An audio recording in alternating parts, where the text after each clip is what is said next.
Police अवैध बांग्लादेशियों के खिलाफ एक्शन ले रही है और इस पर जमकर सियासत हो रही है। पश्चिम बंगाल की मुख्यमंत्री ममता बनर्जी ने इस मुद्दे पर केंद्र सरकार को घेरा। ममता बनर्जी ने आरोप लगाया कि बांग्लादेश से अवैध घुसपैठ के लिए केंद्र सरकार जिम्मेदार है। ममता ने पूछा कि बॉर्डर की सुरक्षा बीएसएफ की जिम्मेदारी है, ये घुसपैठ कैसे हो रही है? বিএসএফ ইসলামপুর দিয়ে লোক ঢোকাচ্ছে, আমাদের কাছে খবর আছে। সিতাই দিয়ে ঢোকাচ্ছে, চোপড়া দিয়ে ঢোকাচ্ছে, আরো অনেক জায়গা দিয়ে ঢোকাচ্ছে।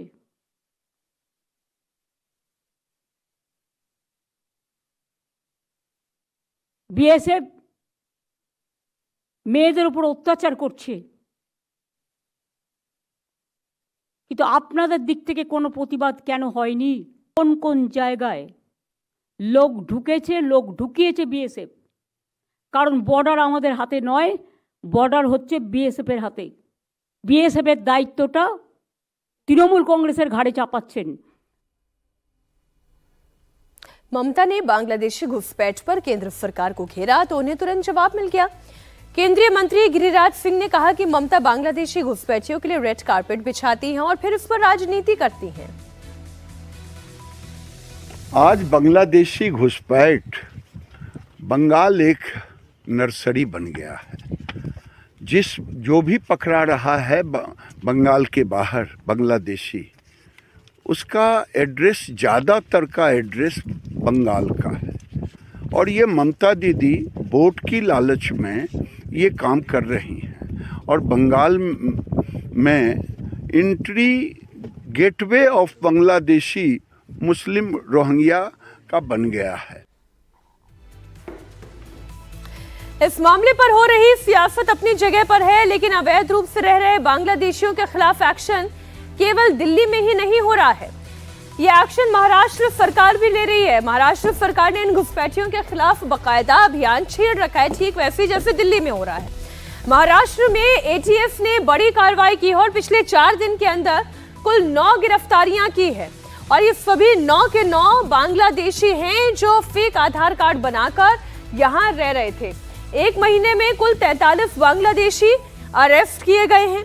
मुंबई समेत कुल 5 जिलों में एटीएस ने एक्शन लिया है। महाराष्ट्र एटीएस इस वक्त बड़ी सतर्कता और सजगता के साथ ये कार्रवाई कर रही है। कुल 19 मामले अब तक सामने आ चुके हैं जो फर्जी आधार कार्ड, फर्जी पहचान पत्र के साथ भारत में रह रहे हैं। महाराष्ट्र के मालेगांव में बांग्लादेशी नागरिकों के फर्जी प्रमाण पत्र बनाए जा रहे हैं और ये दावा बीजेपी नेता किरीट सोमैया ने किया। रिट का हवाला देते हुए किरीट सोमैया ने कहा कि केवल दिसंबर महीने के अंदर अंदर 200 से ज्यादा बांग्लादेशी नागरिकों के बर्थ सर्टिफिकेट बनाए गए हैं। सर, क्या है पूरा घटनाक्रम? जो मालेगांव में वहाँ के 2 पॉलिटिकल लीडर्स, एक मुस्लिम एक्टिविस्ट और बाहर के कुछ लोगों ने मिलकर ये स्कैम प्लान किया। 2023 नवंबर में पार्लियामेंट ने एक अमेंडमेंट कि वे जिसका घर पर जन्म हुआ है, ऐसे बच्चे को बर्थ सर्टिफिकेट के लिए मजिस्ट्रेट कोर्ट में जाना पड़ता था, उसके बदले में अब तहसीलदार आपको सर्टिफिकेट देगा। इसका दुरुपयोग करके जो 50 साल पहले, 40 साल पहले, 70 साल पहले, 20 साल पहले जन्म हुए, ऐसे सब बांग्लादेशी रोहिंग्या मुस्लिम, नियम ऐसा है कि विद इन 1 ईयर इन लोगों ने एप्लीकेशन की और तहसीलदार और मालेगांव म्यूनिसिपल कमिश्नर दोनों ने थप्पे मारे। 2024 के वर्ष में इस प्रकार के 1500 एप्लीकेशन, उसमें से 1150 बर्थ सर्टिफिकेट उन्होंने इश्यू भी कर दिया है। भारत में पिछले कुछ समय से छिपकर अवैध रूप से रह रहे बांग्लादेशियों के खिलाफ पुलिस का जबरदस्त एक्शन हुआ है। दिल्ली के एलजी के आदेश के बाद पुलिस ने विशेष अभियान चला रखा है। इस सिलसिले में पुलिस ने अब तक बांग्लादेशी घुसपैठियों के तीसरे रैकेट का पर्दाफाश किया है और 4 लोगों को गिरफ्तार किया है। इनमें 2 बांग्लादेशी और 2 उनके मददगार भारतीय हैं। पुलिस के मुताबिक इस रैकेट का सरगना अनीश शेख है, जो अपने भाई की मदद से बांग्लादेश से घुसपैठियों को डंकी रूट से भारत लाता था। पुलिस ने आज इस रैकेट के पूरे मॉडस ऑपरेंडी को आज इसका खुलासा कर दिया। दिल्ली पुलिस ने विस्तार से बताया कि कैसे ये रैकेट दिल्ली और एनसीआर के अंदर काम कर रहा था। दिल्ली के एलजी के आदेश पर दिल्ली पुलिस ने बांग्लादेशी घुसपैठियों के खिलाफ ये मुहिम शुरू की है। दिल्ली के एलजी ने 2 महीने के अंदर, जी हां, टाइम लिमिट तय की है, 2 महीने के अंदर दिल्ली में रह रहे सारे घुसपैठियों को वापस भेजने की बात की है, डिपोर्ट कर देने की बात की है। इसके बाद दिल्ली पुलिस की कई टीमें सभी जिलों में अवैध रूप से रह रहे बांग्लादेशियों की तलाश कर रही है। इस दौरान साउथ वेस्ट दिल्ली पुलिस ने जिन लोगों को दिल्ली में पकड़ा है उसने रैकेट का खुलासा किया है। दिल्ली पुलिस के मुताबिक इस रैकेट का सरगना कौन है? वो है अनीश शेख। ये है मास्टरमाइंड जिसका चेहरा इस वक्त आप देख रहे हैं। अनीस अपनी बीवी की मदद से ये रैकेट चला रहा था। इस रैकेट में अनीमुल इस्लाम है। कौन है अनीमुल इस्लाम? वो देखिए। अनीमुल इस्लाम मेघालय से दिल्ली पहुंचाने का जिम्मा अमीनुल इस्लाम के पास था। वो बांग्लादेशियों को दिल्ली पहुंचाता था। सपना कौन है? वो अनीश शेख की पत्नी है। ये इस रैकेट में राइट हैंड है अनीश शेख की। इसके अलावा आशीष मेहरा वो भी इस रैकेट में शामिल है, और मनमोहन जिसके जिम्मे सबसे इंपॉर्टेंट काम था आधार कार्ड बनवा देना, क्योंकि किसी भी व्यक्ति के लिए इंपॉर्टेंट क्या होता है? उसकी पहचान पत्र, जिससे उसको सारी सुविधाएं मिलती है, उसको रहने का ठिकाना मिलता है, उसको सरकारी सुविधाएं मिलती है, यहाँ तक कि वोट का भी अधिकार मिल जाता है। ये काम कौन कर रहा था? मनमोहन। ये आधार कार्ड बनवाता था इस रैकेट के लिए। किंगपिन है वो अनीश शेख है, जो बांग्लादेशी है। वो करीब 15 साल पहले खुद बांग्लादेश से भारत आया था, और अब वो उस रूट में माहिर हो गया और उसने अपना पूरा रैकेट चलाना शुरू कर दिया। उसने एक एजेंट अपने बांग्लादेश साइड रखे हैं, दूसरा ट्रांजिट फैसिलिटी पर वो वहाँ से ऑपरेट करता है, फैसिलिटेट करता है। थर्डली वो और उसकी वाइफ यहाँ दिल्ली और एनसीआर में उनको रहने का ठिकाना मुहैया कराते हैं। इनिशियली खर्चा पानी भी मुहैया कराते हैं, और उसके बाद लास्टली उनके फोर्स डॉक्यूमेंट बनवाने का काम करते हैं। तो हमने 3 फ्रंट पर, बांग्लादेशी फ्रंट पर नेचुरली हमें अभी नहीं सफलता मिली है, बट हमने इंडियन फ्रंट पर एजेंट गिरफ्तार किया है।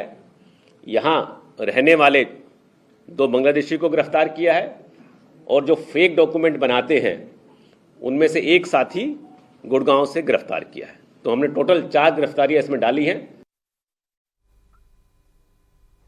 अब आप ये समझिए कि ये पूरा रैकेट काम कैसे करता था। दिल्ली पुलिस के मुताबिक इस रैकेट का पहला मॉड्यूल बांग्लादेश से लोगों को डंकी रूट के जरिए भारत भेजना था। दूसरा मॉड्यूल उन्हें असम या मेघालय से रिसीव करना था। इस मॉड्यूल का जिम्मा अमीनुल के हाथ में था। अब तीसरे मॉड्यूल की भी बात कर लेती हूँ। उन्हें दिल्ली और एनसीआर के अलावा दूसरे शहरों में अवैध रूप से रहने में मदद करना था। इस रैकेट में किसे क्या काम करना था वो भी तय था। सबसे पहले घुसपैठियों को बांग्लादेश के दुर्गापुर से अंधेरे में पैदल मेघालय से बाघमारा लाया जाता था। कहां पर? ये देखिए, दुर्गापुर, यानी कि बांग्लादेश से अंधेरे में पैदल बाघमारा तक, यानी कि मेघालय के शहर बाघमारा तक पहुंचाना था। अब स्टेप 2 क्या था वो देखिए। बाघमारा से अमीनुल शेख मिनी बस में कृष्णाई, जो कि असम का इलाका है, वो वहां तक पहुंचाता था। अब तीसरा कदम क्या है? स्टेप 3, कृष्णाई से ट्रेन से कोलकाता या बस से बोंगाईगांव तक का ये सफर था। बोंगाईगांव तक पहुंचते थे और फिर वहां से कोलकाता या बोंगाईगांव से उनका आखिरी पड़ाव फिर दिल्ली होता था। एजेंट डंकी रूट से उनका सिर्फ काम होता है उनको बांग्लादेश की सीमा से बाहर लेके इंडियन सीमा तक पहुंचाना। इसका दूसरा काउंटर पार्ट इंडियन साइड में होता है, जो जब वो बॉर्डर क्रॉस कर लेते हैं तो उनको रिसीव करता है, उनको फैसिलिटेट करता है, रात को रुकवाता है और उनको फर्दर ट्रांसपोर्ट प्रोवाइड करके वो टुवर्ड्स असम, पहले असम लेके आता है और असम के थ्रू फर्दर ट्रेन के माध्यम से दिल्ली कलकत्ता या जहां भी उसको नेक्स्ट डेस्टिनेशन होता है वहां भेजता है। और थर्ड मॉड्यूल जो फाइनल डेस्टिनेशन है, जो सेकंड मॉड्यूल ट्रांजिट का काम करता है, और फाइनल मॉड्यूल जो दिल्ली में और दिल्ली एनसीआर में है, वो वहां पर इसको रिसीव करता है, रुकवाता है, उनको कुछ इनिशियली चीजें मुहैया कराता है। दिल्ली पुलिस ने हाल ही में वसंत कुंज इलाके में एक ड्राइव चलाया, जहां से एक पूरे परिवार को पकड़ा जो कि बांग्लादेश ढाका का रहने वाला था। इस वक्त हम रंगपुरी में मौजूद हैं। ये पूरा इलाका रंगपुरी का है और असल में जो बांग्लादेशी इस तरीके के नागरिक होते हैं वो कूड़ा बीनने या कबाड़ी बीनने का काम करते हैं। गलत अपने दस्तावेजों के जरिए वो यहाँ पर भारत के अंदर आते हैं। बताया जाता है कि बांग्लादेश से जंगल के रास्ते वो बॉर्डर क्रॉस करते हैं और बॉर्डर क्रॉस करने के बाद ट्रेन के जरिए अलग अलग इलाकों में जाते हैं। सबसे पहले ये वेस्ट बंगाल में रहते हैं, वेस्ट बंगाल में रहकर भारतीयों की तरह बात करना सीखते हैं और फिर दिल्ली के अलग अलग इलाकों में आके ये छिप जाते हैं और यहाँ पर रहते हैं। इसी तरीके से दिल्ली पुलिस ने जब ड्राइव चलाया तो साउथ वेस्ट डिस्ट्रिक्ट के वसंत कुंज साउथ थाने की पुलिस ने एक ड्राइव चलाया। अभी भी आप देख सकते हैं कि रंगपुरी इलाके में एक वेरिफिकेशन ड्राइव यहाँ पर किया जा रहा है, जिसमें जो यहाँ के रहने वाले लोग हैं उनसे उनके आधार कार्ड, उनके डॉक्यूमेंट्स चेक किए जाते हैं और अगर कुछ सस्पेक्ट लोग लगते हैं तो उनके डॉक्यूमेंट्स को क्रॉस वेरीफाई किया जाता है। जहां का वो दिखाते हैं कि वो वेस्ट बंगाल के रहने वाले हैं तो वेस्ट बंगाल पुलिस से उनसे जांच करवाई जाती है। वेस्ट बंगाल में उनके पते जो हैं उनको पूरी तरीके से वेरीफाई किया जाता है और अगर कुछ सस्पेक्ट लगते हैं तो फिर उनको एफआरआरओ को भेजा जाता है। एफआरआरओ यानी कि जो विदेशी नागरिकों की जाँच करती है एक यूनिट, उनके पास भेजा जाता है। और ऐसे ही 8 लोगों के बारे में पता लगा जब ये ड्राइव इस तरीके से पुलिस ने की, सबके डॉक्यूमेंट्स चेक किए तो पुलिस ने 400 लोगों के डॉक्यूमेंट्स जो हैं वो अलग अलग जगह की जांच की, जिसमें ज़्यादातर वेस्ट बंगाल के रहने वाले लोग थे। उन 400 डॉक्यूमेंट्स में से ऐसा एक परिवार मिला जिसका नाम जहांगीर और उनकी पत्नी परीना, ये वेस्ट बंगाल का अपने आप को बताते थे। और यहाँ पर आप ये घर देखेंगे तो रंगपुरी के अंदर एक यहाँ पर घर था। मकान मालिक को उन्होंने ये कहा कि वो बंगाल के रहने वाले हैं। जो जहांगीर नाम का शख्स बताया जा रहा है कि वो पहले जंगल के रास्ते बॉर्डर क्रॉस उसने किया, भारत के सीमा के अंदर एंट्री की और एंट्री करने के बाद वेस्ट बंगाल में वो रहा और उसके बाद वो दिल्ली पहुंच गया। इसके बाद इसी रूट से यानी कि जंगलों के रास्ते होते हुए वापस वो बांग्लादेश गया और वहां से अपनी पत्नी और अपने 6 बच्चों को लेके वापस वो भारत के अंदर पहुंचा और फिर दिल्ली में रंगपुरी इलाके के अंदर ये जो आप घर देख रहे हैं, इस घर में छोटे छोटे 2 कमरे हैं जिसमें वो यहाँ पर किराए पर रह रहे थे। और ये बताया हुआ था मकान मालिक को कि वो वेस्ट बंगाल के रहने वाले हैं। उनकी भाषा जो हमने यहाँ के जो मकान मालिक हैं उनसे जो हमने बात की, उनका भी ये कहना है कि उनकी भाषा बिल्कुल आम भारतीय की तरह थी। उनकी भाषा किसी भी तरीके से बंगाल टोन उसमें नहीं थी। जिस तरीके से दिल्ली के लोग बातचीत करते हैं ऐसे ही वो बातचीत करते थे, यानी कि पूरी तरीके से भाषा सीख के यहाँ पर आया करते थे। इस कमरे में भी रहते थे और ये जो आप दूसरा कमरा देख रहे हैं, इस कमरे के अंदर ये पूरा का पूरा परिवार रहता था। इन सभी 8 लोगों को जब ये कंफर्म हो गया, जब पूछताछ में इन्होंने खुलासा किया, क्योंकि जो इनके असली डॉक्यूमेंट्स होते हैं उन डॉक्यूमेंट्स को ये डिस्ट्रॉय कर देते हैं, अपने पास नहीं रखते हैं, ताकि अगर कभी पुलिस आए तो बांग्लादेश का कोई डॉक्यूमेंट इनके पास ना हो। और उसके बाद जब कंफर्म हो गया कि ये बांग्लादेश के रहने वाले हैं तो फिर इन्हें एफआरआरओ यूनिट के पास भेजा गया। एक सेंटर होता है जहां पर बांग्लादेश के लोगों को रखा जाता है और फिर इनको वापस बांग्लादेश डिपोर्ट कर दिया जाता है। रंगपुरी से जिस शख्स को पुलिस ने गिरफ्तार किया उसका नाम जहांगीर है। रंगपुरी में वो अपनी पत्नी और 6 बच्चों के साथ 4 महीने से रह रहा था। जिस घर में जहांगीर रहता था उसके मकान मालिक का कहना है कि वो हम लोगों की तरह ही भाषा बोलता था, जिसकी वजह से उस पर कभी कोई शक नहीं हुआ। क्या नाम है आपका? कृष्णा। कृष्णा जी। कृष्णा जी, ये रंगपुरी में आपका मकान है? हाँ हाँ जी, हाँ हाँ। तो अभी जो बांग्लादेशियों को पकड़ा है पुलिस ने, आपके पास किराए पर कब से रह रहे थे? 3-4 महीने हुए हैं साहब इन्हें यहाँ पे आए हुए। 3-4 महीने। हाँ।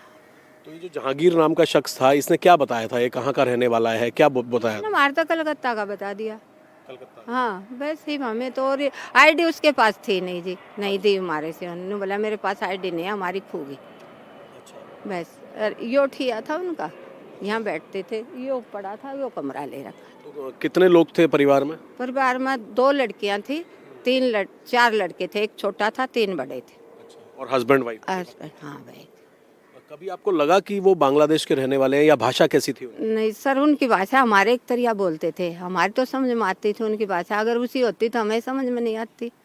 ठीक हमारे एक तरिया बोलते थे, हिंदी बोलते थे वो। आपका क्या नाम है? बबीता।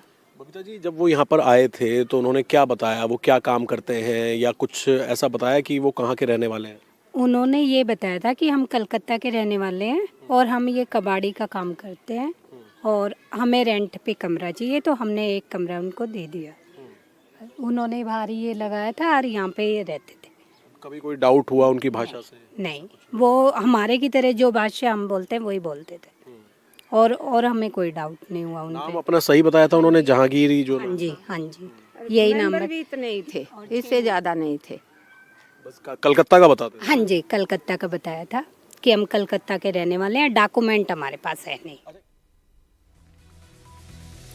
अब समझने वाली बात यह है कि आखिर बांग्लादेश से ये घुसपैठिए भारत की सीमा में दाखिल कैसे होते थे, उनका जंगी रूट कैसे तय होता था, वो दिल्ली कैसे पहुंचते थे, दिल्ली में उन्हें कहां पनाह मिलती थी। इस बारे में दिल्ली पुलिस के जॉइंट सीपी संजय सेन ने पूरे विस्तार से बताया।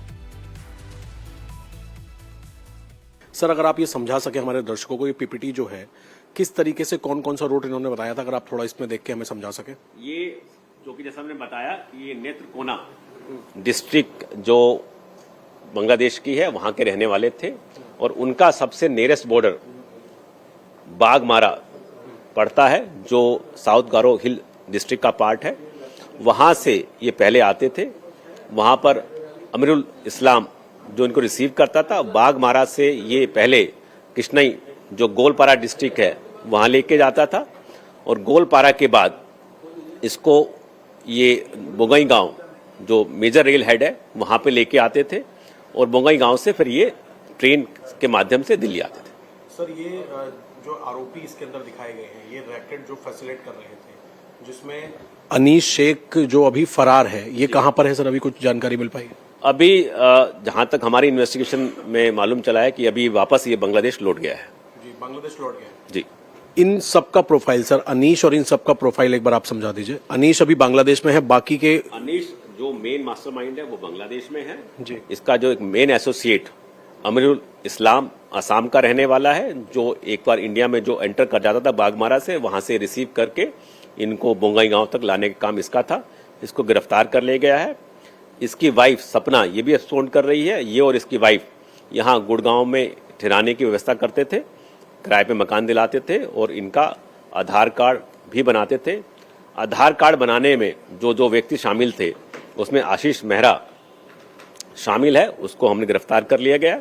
वो एक मनमोहन अपने साथी के साथ ही कार्ड बनाता था।